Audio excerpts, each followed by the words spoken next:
ኣሌሃንድራ ማኪና እናሓፀበት ዳማሪስ ብሕርቃን ኢዳ ጎቲታ ንሓለቓኺ ተዛረብያ ይበልኩ እንዴ ኢላ ተፋጥጠላ።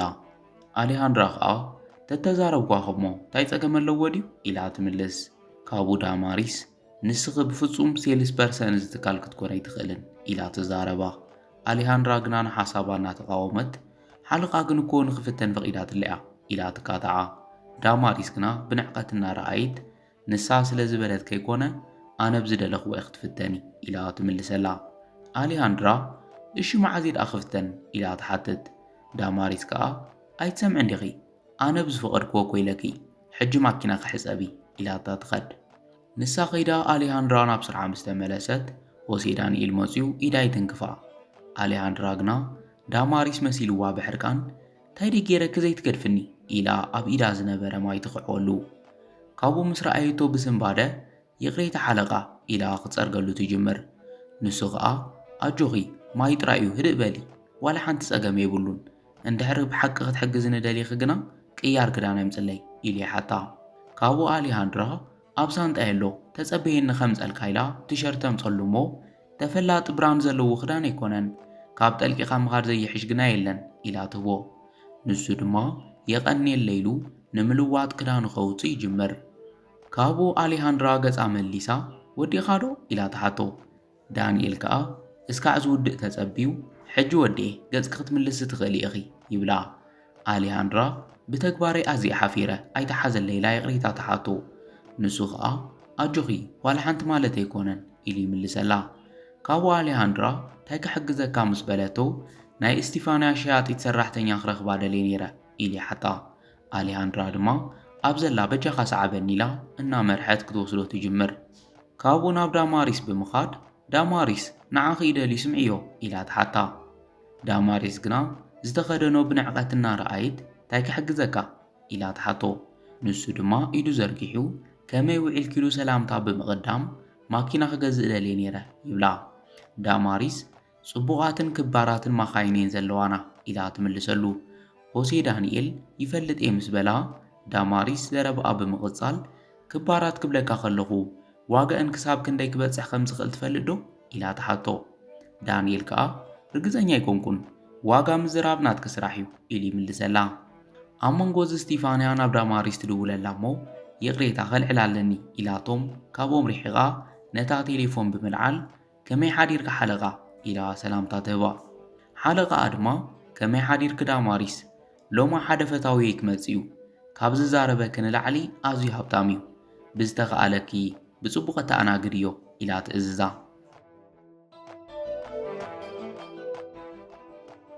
ብኻልእ ገጽ ኣሌሃንድራ ንዳንኤል ካብዘን ኩለን ክትመርጽ ትኽእል ኢኻ ምስ በለቶ ዳንኤል ባዕልክስ ክምረጽለይ ኢሉ ይሓታ። ኣሌሃንድራ ድማ እታ ኣብቲ ዘላ ቀያሕ ማኪና ረኣያ ኢላ ክተርእዮ ትጅምር። ብኻልእ ገጽ እስጢፋንያ ሰዓት ድሕሪ ምርኣያ 9 ፈርቓን ኮይኑ እዩ ሕጂ ክመጽ እዩ ኣብ ግዘ ቀልደ ይፈልጥን ትብላ። ዳማሪስ ከኣ ከም ኣጋጣሚ ኣብኡ እየ ዘለኹ እስካ ሕጂ ግና ዝመፀ ሰብ የለን ኢላ ትምልስ። ሓለቓ ሕጂ ክመጽ እዩ ኣብኡ ጽንሕዮ እናበለታ ከም ኣጋጣሚ ሓደ ወዲ ናብ ቀጽሪ ትካል ክኣቱ ይጅምር። ካብኡ ዳማሪስ መጺኡ ሓለቓ ከይደ ኸዛርቦ ትብላ። ብድሕሪ እስጢፋንያ ርእሲ ዕላለን ብምልዋጥ ናይ ኣሌሃንድራ ጉዳይ ከታይ ጌርኪ ፈቲንክያ ዶ ኢላ ትሓታ። ዳማሪስ ከኣ ገና ይፈተንክዋን ግዘ ይረኸብኩን ሓለቓ ኢላ ትምልስ። እስጢፋንያ ኣይመስለንን ምስ በለታ ዳማሪስ ኣብ ውሳነኺ ስለ ዝኣተኾ ይተሓዝለይ ግን ከኣ ኣሌሃንድራ ነቲ ስራሕ ትምጥን ኢለ ኣይሓስብን ኢላ ትመኽራ። ሓለቓ ግና ምኽራ ተቃዊማ ፈትንያ እሞ ትብልዮ ዘለኻ ሓቂ እንድሕር ኮይኑ ኣብ ውፅኢታ ክረጋገጽ እዩ ኢላ ትምልሰላ። ካብኡ ዳማሪስ ቴሌፎን ዓፅያ ናብ ተምእታው ዝነበረ ፓውል ብምኻድ ከመይ ሓዲርካ ሓለቓ ኢላ ሙቕ ሰላምታ ትህቦ። ካብኡ ናብ ሆሴ ዳንኤል ትኸድ እሞ ይቕሬታ ኣብዚ ክትጽበየኒ ትኽእል ዲኻ ወይስ ካልእ መዓልቲ ትምለስ ኢላ ትሓቶ። ዳንኤል ዘረባ እናገረሞ ንምንታይ ኢሉ ይሓታ። ንሳ ድማ ካልእ ዓሚል ኣለኒ ኢላ ትምልሰሉ። ዳንኤል ብሕርቃን ግን እኮ ኣነ ቀዲመ መጽ ኢሉ ይዛረብ። ዳማሪስ ከኣ ይቕሬታ ትእዛዝ ሓለቓይ ስለ ዝኾነ ዋላ ሓንቲ ክገብር ኣይክእልን ኢላቶ ትኸድ። ብድሕሪኡ ብቐጥታ ናብ ፓውል ብምኻድ ይቕሬታ ኣቶ ፓውል ናብ ትካልና ስለ ዝመጻኻ የቐኒልና ዝመረጽካያ ማኪና ኣላ ትካድያ ወይስ ሕጂ ኢኻ ክትመርጽ ኢላ ትሓቶ። ፓውል ከዓ ደሓን ባዕለይ ክርኤ ኢሉ ይምልሰላ። ካብኡ ዳማሪስ ጽቡቕ ገይረ ንኽሕግዘካ ካብ ሓለቓይ ተኣዚዘ እየ ንዓኻ ትኾን ማኪና ባዕለይ ከርኤካ ሰዕበኒ ትብሎ። ብኻልእ ገጽ ዳንኤል ኣብ ዝገዛ ዘሎ ኣተሓሕዛ ዓሚል ኣይፈተኽዎን ተኸድኪሑሽ ብምባል ንኣሌሃንድራ የቐነየለይ ቲሸርቲ ክንምምላስ ግና ክመጽእ ኢልዋ ንምኻድ ይዳሎ። ኣሌሃንድራ ግና ብኢዱ እናሓዘት ጽናሕ ብኣና ሓዚንካ ክትከደ ይፈቕደልካን ባዕለይ ክሕግዘካ እየ ትብሎ። ዳንኤል ንምርግጋጽ ናይ ብሓቂ ምስ በላ ዋላ ተዘይገዛእኻ ኩለና ሓደ ዓይነት ሰባት ከም ዘይኮንና ኸርኢካ ይደሊ ኢላ ትምልሰሉ። እሺ ኢሉ ምስ ተሰማምዐ ኣሌሃንድራ ናብ ዳማሪስ ብምኻድ ዳማሪስ ሓንሳእ ዶ ኸዛርበኪ ኢላ ትጽዋዓ። ዳማሪስ ግና ብምምጽኣ እናሓረቐት ስራሕ ሒዘ ከም ዘለኹ ይረአይክን ኢላ ተፋጥጠላ። ዘረባኣ ዝሰምዐ ፓውል ከዓ ጸገም የለን ስምዕያ ኣነ ክጽብኤ ይብላ።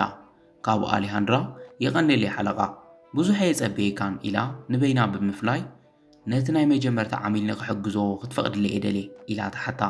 ዳማሪስ ብሕርቃን ክትውስን ከም ዘይትኽእለ ጠንቂቐክ ነይረ እየ ዘረባ ሰበይ ትሰምዕን ኢላ ትወቕሳ። ኣሌሃንድራ ከዓ ሕጂ ተዘይፈቒድክለይ ንሓለቓ ዕድል ምሃብ ከም ዝኣበኽን ንኸይደ ክዛረባ እየ ትብላ። ዳማሪስ ሕጂ እውን ብጽልእ እናጠመተት እንተኽኢልኪ ብዙሕ መኻይን ሽጡሉ እሞ ኮሚሽን ውሰዲ ኢላ ትቕይዐላ። ኣሌሃንድራ ግና ዘረባኣ ከም ቁም ነገር ከይወሰደት ዝኸኣልክዎ ክፍትኔ እንድሕር ሸይጠሉ እቲ ስራሕ ክትህብኒ ኢኺ ትብላ። ዳማሪስ ግና ከም ዘይትሸጠሉ ርግጸኛ ስለ ዝነበረት እሺ ኢላ ብዘረባኣ ትሰማማዕ። ካብኡ ነናብ ስራሕን ይምለሳ። ዳማሪስ ናብ ፓውል እንትትከድ ካብታ ተርእዮ ዝነበረት ማኪና ተንቀሳቒሱ ስለ ዝጸንሓ ሓለቓ ናበይ ደኣ ትኸደ ኣለኻ ኢላ ተሓቶ። ኣሌሃንድራ ድማ ንዳንኤል ምርኣይ ክንጅምር ንኽእል ኢና ቅድሚኡ ግና ንዓኻ ትኾን ማኪና ኣየነይቲ ምዃና ንምፍላጥ ሓደ ሕቶታት ክሓተከ እየ ትብሎ። ብኻልእ ገጽ ፓውል ኣብ ጎና ናብ ዝነበረት ማኪና እናረኣየ ነዚያ እየ ዝሪኣ ዘለኹ ጽብቕቲ እያ ትመስል ይብል። ዳማሪስ ድማ ጽብቕቲ እያ ግን ከኣ ካብኣን ላዕሊ እዚኣ እያ ንዓኻ ትኾን ዝኾነ ሰብ ክሕዛ ስለ ዘይክእል ካብ ሰባት ፍሊልካ ንኽትርአ ትገብረካ እያ ኢላ ክትእምኖ ትፍትን። ካብኡ ፓውል ክንደይ ኢኺ ዋጋኣ ኢሉ ይሓትት። ንሳ ድማ $50,000 ጥራይ ክትወስዳ ትኽእል ኢኻ ኢላ ትምልሰሉ። ብኻልእ ገጽ ኣሌሃንድራ ንዓኻ ትኾን ማኪና ንምምራጽ ብቐንዱ ክልተ ሕቶታት ክትምልሰለይ ይደሊ እየ ግን ከኣ ሓቂ ከም ትምልሰለይ ቃል እተወለይ ትብሎ። ዳንኤል እሺ ኢሉ ቃል ምስ ኣተወ ፈለማ ንሰባት ንምምራኽ ዲኻ ወይስ ሓዳሽን ፍሊትን ማኪና ክትፍትን ስለ ዝደለኻ ኢኻ ክትገዝእ ወሲንካ ኢላ ተሓቶ። ዳማሪስ ድማ ንፓውል ከማኻ ዝበለ ስብእና ዘለዎ ወዲ ጥራእዩ ከምዚኣ ዝበለት ማኪና ክሕዝ ዝኽእል ስለዚ ክትገዝእ ኣለካ ኢላ ክትእምኖ ትፍትን። ፓውል ደስ ምበለኒ ግን ከኣ ኢሉ ዘረባ ክጅምር ምኽንያት ተብዝሕ ጽባሕ ዘይክትጸንሐካ ትኽእል እያ ኢላ ትዛረቦ። ካብኡ ፓውል ሓቂ ኺኢኺ ክገዝእ ኣለኒ ኢሉ ወሰነ። ብድሕሪኡ ዳማሪስ ጽቡቕ ወሲንካ ከመይ ኻ ደኣ ክትከፍል ኢላ ምስ ሓተተቶ ፓውል ብልቓሕ ክትህቡኒ ትኽእሉ ዶ ኢሉ ይሓታ። ዳማሪስ ብኣግራሞት ብልቓሕ ማኪና ክትገዝእ ምስ በለቶ ማኪና ብሓንሳቕኻ ምግዛእ ብልቓሕ ቀስ እናበልካ ምኽፋል እዩ ዝሕሽ ኢሉ የረድኣ። ንሳ ድማ ጽቡቕ ውሳነ እዩ ናብ ቤት ጽሕፈት ሰዓበኒ ኢላ መሪሓቶ ትኸድ። ብኻልእ ገጽ ኣሌሃንድራ ንዳንኤል ካልኣይ ሕቶይ ከዓ ኣብ ውሽጢ ትገዝኣ ማኪና ኾፍ ምስ በልካ እንታይ ክስምዐካ ኢኻ ትደሊ ውሽጣዊ ሰላም ነፃነትን ሓይልን ወይስ ካብ ብዙሕ መማረፂ እቲ ዝበለጸ ውሳነ ከም ዝወሰንካ ኢላ ተሓቶ። ንሱ ከዓ ዝበለጸ ውሳነ ከም ዝወሰንኩ ክስምዐኒ እየ ዝደሊ ኢሉ ይምልስ።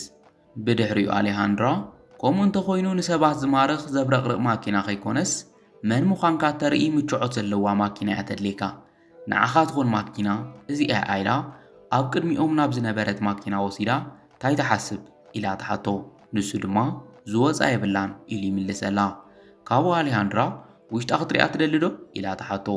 ዳንኤል ግና ኣይደልን ክወስዳ እየ ኢሉ ሽዑ ንሽዑ ወሰነ። ኣሌሃንድራ ብቐሊሉ ብምዕዋታ ምእማን ስኢና ናይ ብሓቂ ኢላ ተሓቶ። እወ ኢሉ ምስ ኣረጋገጸላ ብኸመይ ኻ ክትከፍል ኢላ ተሓቶ። ንሱ ድማ ሕጂ ሙሉእ ክፍሊት ክኸፍል እየ ኢሉ ይምልሰላ። ካብኡ ኣሌሃንድራ እናተሓጐሰት በልና ቤት ጽሕፈት ከይድና ንወዲ ኢላ ሒዛቶ ምኻድ ትጅምር። ኣብ ቤት ጽሕፈት ድማ ዳማሪስ ንፓውል በይዛኻ ቁፅሪ ታሴራኻ ዶ ክትነግረኒ ኢላ ተሓቶ። ንሱ ከዓ 54 34 54 43 መጠረሽትኡ ድማ 3 ኢሉ ይነግራ። ዳማሪስ ቀጺላ ስምካን ስም ኣቦኻን ኢላ ትሓቶ። ንሱ ድማ ፓውል ራማሪስ ይበሃል ኢሉ ይምልሰላ። ይኹን እምበር ዳማሪስ ክትረኽቦ ስለ ዘይከኣለት ቁፅሪ ታሲሩ ንኽነግራ ደጊማ ትሓቶ። ንሱ ድማ እታ ዓንቶ ዝበላ ቁፅሪ ይደግመላ። ይኹን እምበር ሕጂ እውን ክትረኽቦ ኣይከኣለትን። ኣብዚ ግዜ ፓውል ካብ ገጻ ከም ዝተጨነቐ ተንቢቡ ዝተፈጠረ ጸገም ኣሎ ድዩ ኢሉ ይሓታ። ንሳ ኸኣ እቲ ሲስተም ጸገም ኣለዎ መስለኒ ብቕልጡፍ ክዕርዮ ኢላቶ ካብ ወንበራ ተሲኣ ናብ ሓለቓ ብምኻድ ሓለቓ ሓደ ጸገም ገጢምኒ እቲ ዝበልክና ዓሚል ዝኾነ ክሬዲት ሂስትሪ የብሉን ትብላ። ስቲፋንያ ግና ናይ ሲስተም ጌጋ እዩ ዝኾን ሆሴ ዳንኤል ካብ ትግምት እዮ ንላዕሊ ኣዝዩ ሃብታም እዩ ኢላ ትምልሰላ። ዳማሪስ እንታይ ምግባር ይሕሸኒ ደኣ ምስ በለታ ናይ ሲስተም ጌጋ እዩ ዝኾን ኩሉ ናይ ሆሴ ዳንኤል መረዳእታታት ደጊም ከእቲኺ ደጊም ክፈትን እዮ ትብላ። ኣብ ሰዓት ዳማሪስ ብኣግራሞት ሆሴ ዳንኤል ዲኺ ዝበልኪ ኢላ ትሓታ። ስቲፋንያ እወ ምስ በለታ እቲ ዝሸጥ ኩሉ ወዲ ግና ፓውል ራሚሬስ እዩ ዝበሃል ኢላ ትምልሰላ። ካብኡ ስቲፋንያ እንታይ ክትብል ዘለኺ ኢላ ብኣግራሞት ምስ ጠመተታ ብዘይክኡ ዝመፀ ካልእ ሰብ የለን ኢላ ትምልስ። ካብኡ ስቲፋንያ ኣበሎ ኢላ ትሓትት። ዳማሪስ ከኣ ኣብ ናተይ ቤት ጽሕፈት ኢላ መሪሓታ ምኻድ ትጅምር። ስቲፋንያ ኸይዳ ምስ ረኣየቶ እዚ ሆሴ ዳንኤል ኣይኮነን ኢላ ተረጋግጸላ። ዳማሪስ ማኪና ክገዝእ ሕጂ ክመጽእ ምስ በልክኒ ንሱ ጥራይ ስለ ዝመጸ እቲ ዝበልክዮ ዓሚል ንሱ እዩ መሲልኒ ኢላ ክተረድኣ ትፍትን። ሓለቓ ግና ሕጂ ንሱ ከም ዘይኮነ ፈሊጥ ከለኺ ክኸፍል ዘይክእል እንድሕር ኮይኑ ክትሸጥሉ ከም ዘይትኽእል ንገርዮ እናበለታ ነኒ ሆሴ ዳንኤል ይመፁ። ስቲፋንያ ዓዊላ ሆሴ ዳንኤል ትብሎ እሞ ኣብ ውሽጢ ዝነበረ ፓውል ኣዝዩ ይስንብድ። ዳንኤል ከኣ ስቲፋንያ ስለ ዝረኸብኩ ደስ ኢልኒ እዩ ከመይ ኣለኺ ኢሉ ይሓፏ። ስቲፋንያ ከምኡ ዝበለ ክዳን ብምኽዳኑ እናሰንበደት እንታይ ኮንካ ዲኻ ኢላ ትሓቶ። ንሱ ከኣ ንእሽቶ ሓደጋ እያ ገጢማትኒ ኮይኑ ግና ሕጂ ኩሉ ነገር ተፈቲሑ እዩ ደሓና እየ ኢሉ ይምልሰላ። ብድሕሪኡ ኣሌሃንድራ ከመይ ሓዲርካ ሓለቓ ኢላ ንስቲፋንያ ሰላምታ ትህባ። ስቲፋንያ ድማ ንኣሌሃንድራ ሰላም ድሕሪ ምባላ ጽቡቕ ሓጊዘናኻ ኢላ ትሓቶ። ዳንኤል ከኣ እወ ብፍላይ እዛ መንእሰይ ንፍዕቲ ሸያጢት እያ ኢሉ ንኣሌሃንድራ ይሞግሳ። ካብኡ ኣሌሃንድራ ኣነ እኮ ብዚ ሸያጢት ኣይኮንኩን ተለኣኺት ኮይኒ እየ ዝሰርሕ ትብሎ። ዳንኤል እዚ ምስ ሰምዐ ስቲፋንያ ነዛ ሰራሕተኛ ተለኣኺት ጥራይ ተጌርክያ ዓብ ክእለት ኢኺ ተባኽኒ ዘለኺ ኢሉ ይመኽራ። ስቲፋንያ ሓቂ ኻዲኻ ኢላ ምስ ሓተተቶ ዳንኤል እወ ብ60,000 ከመይ ዝበለት ማኪና እያ ሸይጣትለይ ኢሉ ይዛረባ። ካብኡ ስቲፋንያ እናተሓጐሰት ኣሌሃንድራ ናይ መጀመርታ ሽይጣት ክምስ ምዃኑ ዝገርም ቁፅሪ እዩ ናትክ ኮሚሽን እውን ኣዝዩ ልዑል እዩ ኣብ ርእሲኡ መቑሽሽ ኣለኪ ኢላ ተበስራ። ዳንኤል ወሲኹ ፍሉይን ኣብ ዝኾነ ቦታ ርእዮ ዘይፈልጥን ናይ ምእማን ብቕዓት እዩ ዘለዋ ኢሉ ይንእዳ። ካብኡ ስቲፋንያ ሕጂ ናይ ወረቐት ስራሕ ጥራይ እዩ ዝተርፍ ኢላ ናብ ዳማሪስ እናረኣየት በጃኺ ካብ ሎሚ ጀሚራ ኣብ ክፍሊ መሸጣ ስለ ትሰርሕ ዘድሊ ዘበለ ነገር ኩሉ ንኣሌሃንድራ ሓግዝ እያ ትብላ እሞ ናብ ዳንኤል ተመሊሳ ሆሴ ዳንኤል ምስ ወዳእኻ ቤት ጽሕፈት ክጽበየከ እየ ርከበኒ ኢላ ትዛረቦ። ዳንኤል ብዙሕ ዕላሊ ዘለና ብሓደ ቡን ክንሰቲ ኢና ኢሉ ምስ መለሰላ ገዲፋቶም ትኸድ። ንሳስ ከዓ ትኸድ ተጸቢዩ ፓውል ናብኦም ብምቕራብ ሆሴ ዳንኤል ንስኻ ዲኻ ኢሉ ይሓቶ። እወ ምስ በሎ ጽቡቕ ሌላ ሓለቓ ኣነ ሓድሽ ኣውቲስታ ኸ እየ ንዓኻ ደለየ መጽኤ ከመይ ከም ዝኾነ ብዘይፈልጦ ምኽንያት ንባዕለይ ገዛእ ተለዊጠ ይብሎ። ዳንኤል ድማ ፈለማ ሹመይ ክትሓትት ነይርካ ኢሉ ይምልሰሉ። ንሱ ድማ እወ ሓለቓ ቀጻሊ ከምኡ ክገብር ኣይተሓዘለይ ይብሎ። ዝርርቦ ምስ ሰምዐት ዳማሪስ እናሓረቐት ንምንታይ ኣውቲስታ ምዃንካ ዘይነገርካኒ ኢላ ትሓቶ። ፓውል ድማ ክዛረብ ዕድል ይሃብክንን ኢሉ ይምልሰላ። ዳማሪስ ተትነግረኒ ካብ ድኻም ምድሓንኩ ትብሎ። ፓውል ከኣ ባዕልኺ ማኪና ክትገዝእ ትኽእል ኢኻ ምስ በልክኒ ኣነ ድማ ዘይሓሰብኩሉ ነገር ንምግዛእ ደፊረ ኢሉ ይምልሰላ። ዳማሪስ ሕርቃና እናገደደ ፍጹም ማኪና ናይ ምግዛእ ሓሳብ ዘይብሉ ዓሚል ኣይኮንካን ምስ በለቶ ፓውል ሓደ መዓልቲ ዓሚል ክኾነኩም ይኽእል ኢሉ ይምልሰላ። ካብኡ ናብ ዳንኤል ተመሊሱ ናብ ደስ ዝበለካ ቦታ ንምውሳድ ኣብ ታሕቲ ይጽበየካ ኣለኹ ኢልዎ ይኸድ። ንሱ ምስ ከደ ዳንኤል ንዳማሪስ ሕጂ ኸ ክትሕግዝኒ ፍቓደኛ ዲኺ ኢሉ ይሓታ። ንሳ ድማ ይቕሬታ ሓለቓ እቲ ዓሚል ንስኻ ምዃንካ ይፈለጥኩን ጸኒሐ ትብሎ። ዳንኤል ቀጺሉ መንነተይ ከይፈለጥክ መዚንክኒ ከም ውጽኢቱ ድማ ቀሊል ዘይበሃል ገንዘብ ሲእንኪ ተነኣሰ ግና ንሰባት ብኣካዳድንኦም ክትፈርዲ ከም ዘይብልክን ይግዝኦ ብዘይገድስ ብማዕረኽ ትርእዮም ከም ዘለክን ጽቡቕ ትምህርቲ ተማሂርኪ ለይግምት እየ ኢሉ ይመኽራ። ዳማሪስ ግና ምኽሩ ከም ዘይሰምዐት ኣቋሪፃ ንኣሌሃንድራ ሕጂ ኸ ተሓጒስኩ ዶ ኢላ ትሓታ። ኣሌሃንድራ ኸኣ ዋላ ሓንቲ ዘሐጉስ ነገር የብሉን ሰባት ዝሃብዎ ከም ዝቕበሉ እየ ተማሂረ ኢላ ትምልሰላ።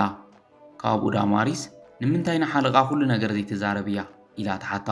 ንሳ ኸኣ ምኽንያቱ ኣብ ህይወት ሰባት ኣትየ ዘይምልከተኒ ክገብር ኣይመጻኹን ብልጽቲ ሴልስፐርሰን ንምዃኑ ዕላማይ ኢላ ትምልሰላ።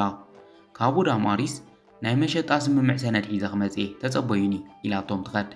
ዳማሪስ ምስ ከደት ኣሌሃንድራ ንዳንኤል የቐኒየለይ ትብሎ። ንሱ እውን ስለ ዝሓገዝክኒ የቐኒየለይ ኢሉ የመስግና። ኣብ መጠረሽታ ኣሌሃንድራ ብናተይ ናይ መሸጣ ክእለት እምበር ዳማሪስ ስለ ዘሕረቐትካ ከም ዘይኮነ ተስፋ ይገብር ኢላ ትዛረቦ። ዳንኤል ድማ ኩሉ ግዜ ኣብ ባዕሊ ክእመኒ ኣእሚንክኒ እየ ገዚኤ ሓደ መዓልቲ ኣብ ዓቡ ቦታ ከም ዝርኤክ እምነተ እዩ ኢሉ ይዛረባ። ኣሌሃንድራ ኣነ እውን ተስፋ ይገብር ሕጂ ንዓና ይንፈራረም ኢላ ሒዛቶ ትኸድ። ካብዛ ድራማ ብዙሕ ከም ዝተምሃርኩም እምነተ እዩ። እዛ ትምህርታዊ ድራማ ተድልዩ ኢልኩም ተሓስብዎ ሰብ እንድሕር ሃልዩ ስሙ ኣብ ኮሜንት ጽሒፍኩም ስደድሉ። ሰላም።